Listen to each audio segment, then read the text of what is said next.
नमस्कार दोस्तों, स्वागत है आपका हमारे YouTube चैनल जीके ट्रैकर पे। देखिए फ्रेंड, आज के वीडियो में हम बात करेंगे जो हमारी सीरीज़ है इंडियन कॉन्स्टिट्यूशन MCQ सीरीज़, जिसमें हम पूरे भारतीय संविधान को MCQ के रूप में कवर कर रहे हैं। इसकी हम अभी तक 41 क्लासेस कवर कर चुके हैं। भारत में निर्वाचन, यहाँ की जो पॉलिटिक्स है, यहाँ की जो दलीय व्यवस्था है, उससे रिलेटेड सवाल हम यहाँ पे देख रहे थे। लास्ट वीडियो में हमने राजनीतिक दलों की मान्यता को लेकर के, राजनीतिक दलों के वर्गीकरण को लेकर, दल बदल कानून को लेकर के सवालों को देखा। भारत में निर्वाचन प्रणाली के बारे में देखा, कौन कौन से सिस्टम यहाँ पे चलते हैं। और उससे पहले हमने कॉन्स्टिट्यूशन के सभी इम्पॉर्टेंट टॉपिक्स को MCQ के रूप में कवर किया। अगर आपने हमारी इस सीरीज़ को कवर नहीं किया है अभी तक, तो आप पूरी प्लेलिस्ट को देख सकते हैं। लिंक आपको वीडियो के डिस्क्रिप्शन और कमेंट सेक्शन में मिल जाएगा। आज के वीडियो में हम भारत में होने वाले चुनावों के प्रकारों के बारे में, उसके कार्यक्रम के बारे में, मतदान से जुड़े सवाल, प्रचार से जुड़े सवाल, चुनाव सुधारों से जुड़ी समितियां और प्रमुख चुनाव सुधार जो हुए हैं उनसे रिलेटेड सवालों को यहाँ पे देखेंगे। तो चलिए दोस्तों, आज की वीडियो को शुरू करते हैं। आज का हमारा पहला सवाल है, संसद या राज्य विधानसभाओं के लिए हर 5 साल की निर्धारित अवधि के पूर्ण होने के बाद होने वाला सामान्य चुनाव क्या कहा जाता है। तो देखिए, जब इलेक्शंस होते हैं और नॉर्मली 5 साल के बाद जब कोई भी विधानसभा या लोकसभा अपना कार्यकाल पूरा कर लेती है, 5 साल के बाद जो चुनाव होते हैं उनको आम चुनाव कहा जाता है। ऑप्शन सी सही आंसर होगा। भारत में मुख्य रूप से 3 प्रकार के इलेक्शंस होते हैं। सबसे पहला है आम चुनाव। आम चुनाव कब होता है? जब कोई सदन, चाहे वो संसद का हो, लोकसभा हो, चाहे विधानसभा हो, 5 साल की जो निर्धारित अवधि है उसको पूरा कर लेती है। उसके बाद जो चुनाव होते हैं उनको आम चुनाव कहते हैं। एक होता है मध्य अवधि चुनाव। मध्य अवधि चुनाव वे चुनाव होते हैं जब 5 साल से पहले विधानसभा को या लोकसभा को भंग कर दिया जाता है, तब जो चुनाव होता है उसे मध्य अवधि कहते हैं। तीसरा होता है उपचुनाव। उपचुनाव क्या होता है? जब कोई संसद सदस्य या कोई विधायक, उसका पद खाली हो जाता है, चाहे उसकी मृत्यु हो जाती है या वो अयोग्य घोषित हो जाता है या उसको त्यागपत्र देना पड़ जाता है, यानी जब उसकी कोई सीट खाली हो जाती है, तब उस सीट को, केवल उस सीट को भरने के लिए जो इलेक्शन होता है उसे उपचुनाव कहा जाता है। ठीक है। संसद तथा राज्य विधानमंडल के किसी सदस्य की मृत्यु, त्यागपत्र या अयोग्यता के कारण रिक्त हुई सीटों को भरने के लिए जो आकस्मिक चुनाव कराया जाता है उसे कहते हैं उपचुनाव। अभी हमने देखा। ठीक है। 6 महीने के अंदर अंदर ये इलेक्शन होना अनिवार्य होता है। आम चुनाव, मध्यावधि चुनाव और उपचुनाव। ठीक है। चुनाव प्रक्रिया के अंतर्गत इच्छुक उम्मीदवारों को अपना नामांकन पत्र दाखिल करने के लिए आधिकारिक रूप से कितने समय प्रदान किया जाता है। तो अब हम चुनाव कार्यक्रम, चुनाव प्रचार, इनसे रिलेटेड सवालों को देखेंगे। चुनाव प्रक्रिया के दौरान जब इलेक्शन की घोषणा हो जाती है, अपना नामांकन पत्र दाखिल करने के लिए उम्मीदवारों को कितना समय मिलता है? 1 हफ्ते का समय मिलता है। ऑप्शन बी सही आंसर होगा। उम्मीदवारों द्वारा दाखिल नामांकन पत्रों की जांच होने के बाद उन्हें अपना नाम वापस लेने के लिए कितने दिनों का समय दिया जाता है? इलेक्शन कमीशन जब चुनाव की डेट्स को अनाउंस करता है, तो जिस दिन से वो शुरू करता है कि प्रोसेस शुरू होगी, उस दिन से 7 दिन मिलते हैं। आप इलेक्शन का फॉर्म भर सकते हैं, अपना नामांकन दाखिल कर सकते हैं। नामांकन दाखिल होने के बाद इन नामांकन जो पत्र होते हैं इनकी जांच होती है। इसके बाद चुनाव आयोग 2 दिन का समय देता है, जिसमें जो व्यक्ति चाहे अपना नामांकन वापस ले सकता है। तो नामांकन वापस लेने के लिए 2 दिन का समय मिलता है। ठीक है। औपचारिक चुनाव प्रचार उम्मीदवारों की अंतिम सूची के प्रकाशन से लेकर मतदान होने के कितने घंटे पूर्व तक न्यूनतम 2 हफ्ते चलता है। बेसिकली जैसे नाम वापस लेने की डेट्स आई, 2 दिन मिले। नाम वापस लेने के बाद ऑफिशियल लिस्ट आती है कि इस इलाके से कौन कौन चुनाव लड़ रहा है।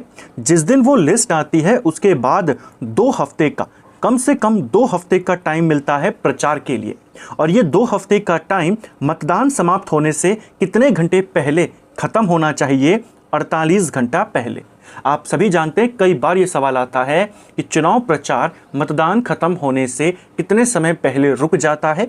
जैसे मान लीजिए 8 तारीख को वोटिंग होनी है, 8 तारीख को वोटिंग होगी 5 बजे तक, तो जो चुनाव का प्रचार होगा वो 48 घंटे पहले यानी 6 तारीख को 5 बजे रुक जाता है।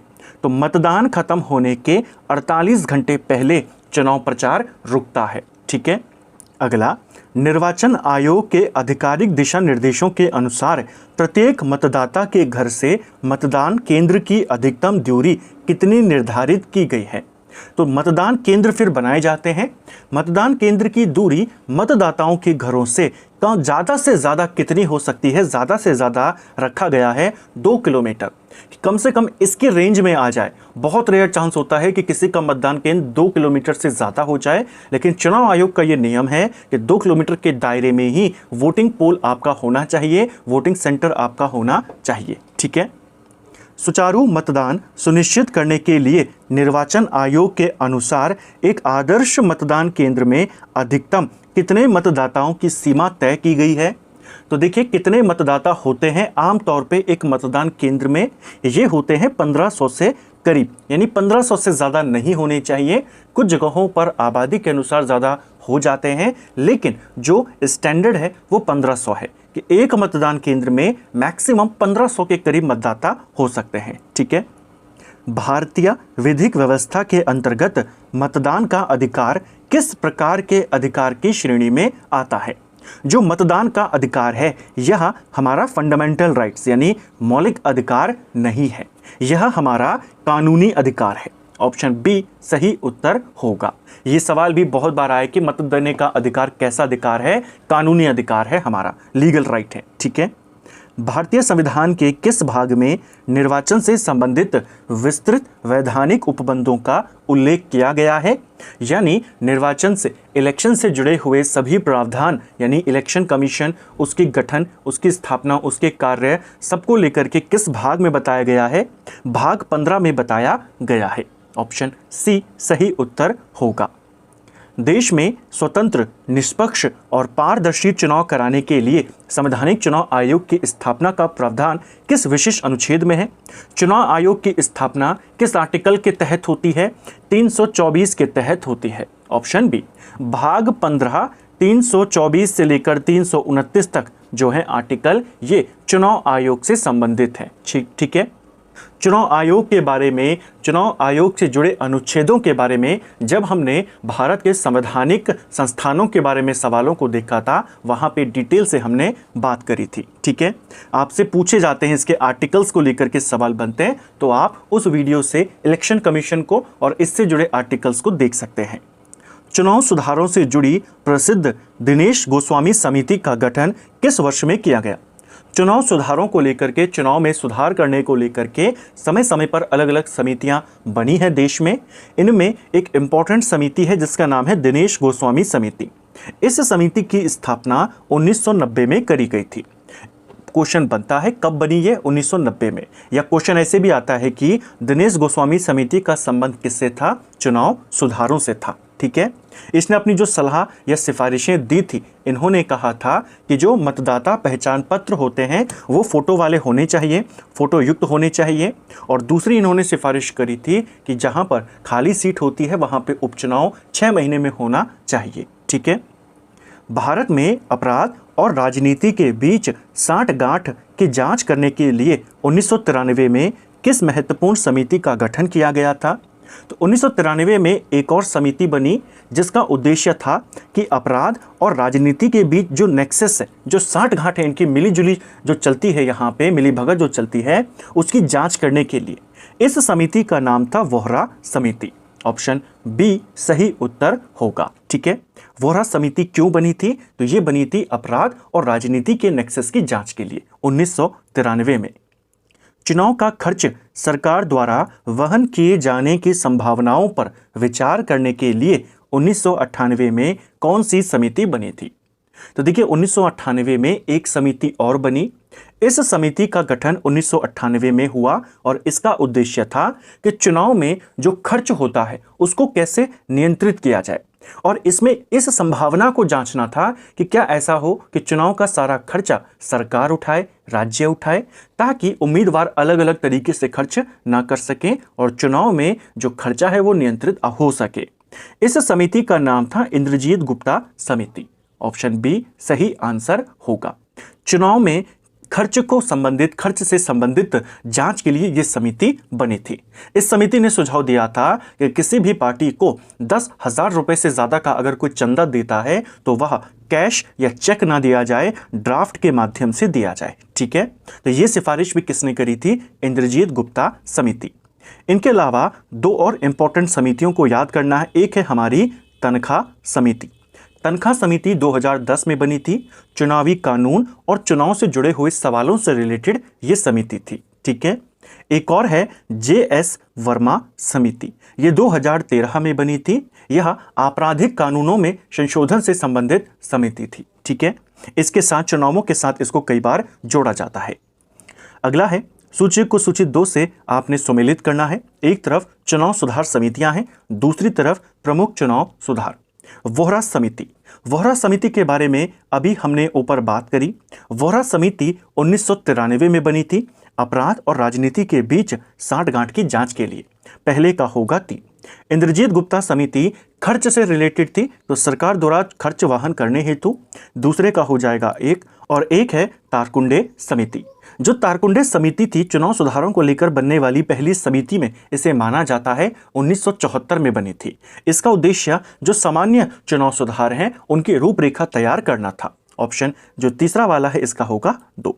तो 3, 1, 2 हमारा आंसर है जो ऑप्शन ए में है। ठीक है, 61वें संविधान संशोधन अधिनियम के तहत मतदान की आयु 21 से 18 वर्ष किस वर्ष में की गई और यह किस वर्ष में पूरे देश में लागू हुआ? जैसे आप सभी जानते हैं, भारत में वोटिंग की जो पहली उम्र थी वो 21 वर्ष थी, जिसे बाद में 18 वर्ष किया गया। ये 18 वर्ष 61वें संशोधन के माध्यम से किया गया। संशोधन 1988 में हुआ था, लागू 1989 में हुआ था। ऑप्शन बी सही उत्तर होगा। ठीक है, भारत निर्वाचन आयोग द्वारा चुनाव में पारदर्शिता लाने के लिए मतदाता फोटो पहचान पत्र यानी एपिक की शुरुआत आधिकारिक तौर पे किस वर्ष में की गई? तो चुनाव में पारदर्शिता लाने के लिए चुनाव आयोग ने मतदाता फोटो पहचान पत्र यानी जो वोटर आईडी कार्ड है वो फोटो युक्त जारी करने शुरू किए। एपिक कार्ड इनको कहा जाता है, जिसमें हर आईडी में एक एपिक नंबर होता है। ये शुरू हुआ था आधिकारिक तौर पे 1993 में। ऑप्शन सी सही आंसर होगा। ठीक है, चुनाव के दौरान होने वाली बूथ कैप्चरिंग की घटना के सिद्ध होने पर उस बूथ क्षेत्र का चुनाव रद्द करने का कड़ा वैधानिक प्रावधान किस वर्ष लागू किया गया? तो देखिए, चुनाव के दौरान बूथ कैप्चरिंग की जो घटना होती थी काफ़ी ज़्यादा पहले होती थी। तो अगर ये साबित हो जाता है कि बूथ कैप्चरिंग की घटना हुई है, यानी उस बूथ पर या उस इलाके में जहां पर वोटिंग हो रही है अवैध कब्जा किया गया है कुछ लोगों के द्वारा, अगर ये सिद्ध हो जाता है तो चुनाव आयोग को यह अधिकार है कि वो या तो उस बूथ का या उस पूरे विधानसभा सीट का चुनाव रद्द कर सकता है। ये कानून आया था 1989 में। ऑप्शन बी सही उत्तर होगा। ठीक है, भारत में पहली बार इलेक्ट्रॉनिक वोटिंग मशीन यानी ईवीएम का प्रयोग प्रायोगिक तौर पर वर्ष 1982 में किस राज्य की विधानसभा के 50 बूथों पर किया गया? तो देखिए, देश के अंदर ईवीएम का जो पहला इस्तेमाल होता है ये 1982 में हुआ। केरल विधानसभा के अंदर या केरल विधानसभा चुनाव में एक विधानसभा थी पारूर विधानसभा। इस विधानसभा के 50 बूथों पर इसका इस्तेमाल सबसे पहले हुआ था। ठीक है, 1982। पूरा चुनाव ईवीएम से नहीं हुआ। केरल विधानसभा के अंदर एक सीट आती है पारूर विधानसभा, उस विधानसभा की भी 50 बूथों पर यह इलेक्शन हुआ। ठीक है, ईवीएम से। भारत का पहला राज्य कौन सा है जहां के विधानसभा चुनाव में पहली बार पूरे राज्य की सभी सीटों पर संपूर्ण रूप से ईवीएम का प्रयोग किया गया? तो पहला प्रयोग तो केरल में हुआ, लेकिन एक विधानसभा के कुछ बूथ पर पहला इलेक्शन किस राज्य का हुआ पूरी तरीके से ईवीएम के माध्यम से? यह हुआ गोवा का 1999 में। ऑप्शन सी सही आंसर होगा। 1998 में मध्य प्रदेश में, राजस्थान में, दिल्ली के विधानसभा चुनाव में भी इसका इस्तेमाल किया गया ईवीएम का, लेकिन कुछ लिमिटेड विधानसभा सीटों पर। ठीक है, जैसे राजस्थान की 5 सीटों पर, मध्य प्रदेश की 5 सीटों पर, दिल्ली की 6 सीटों पर। लेकिन अभी भी पूरा विधानसभा चुनाव ईवीएम से नहीं हुआ। ईवीएम से पूरा चुनाव कराने वाला पहला राज्य गोवा था। 1999 का चुनाव गोवा का ईवीएम से हुआ था। ठीक है, तो केरल के बाद 1998 में 5 राज्यों में भी ईवीएम आई, लेकिन वो भी कुछ सीटों पर। पहला इलेक्शन गोवा 1999। भारत में किस वर्ष के आम चुनाव में पहली बार संपूर्ण देश के सभी लोकसभा निर्वाचन क्षेत्रों में ईवीएम का प्रयोग अनिवार्य रूप से किया गया? तो पहली बार पूरे लोकसभा का चुनाव ईवीएम के माध्यम से होता है सन 2004 में। ऑप्शन बी सही उत्तर होगा। और 2009 का जब लोकसभा का इलेक्शन आया, 2009 के बाद से सभी लोकसभा और सभी विधानसभा के चुनाव ईवीएम के माध्यम से होने लगे। चुनाव सुधारों के तहत नामांकन वापस लेने की तारीख और मतदान की तारीख के बीच न्यूनतम अंतराल को 20 दिनों से घटाकर कितने दिन कर दिया गया है? जैसे मैंने आपको ऊपर कहा कि जब नामांकन दाखिल हो जाता है और नामांकन वापस लेने की तारीख भी चली जाती है, उसके बाद प्रचार के लिए कितना समय मिलता है? 2 हफ्ते का समय, यानी 14 दिन।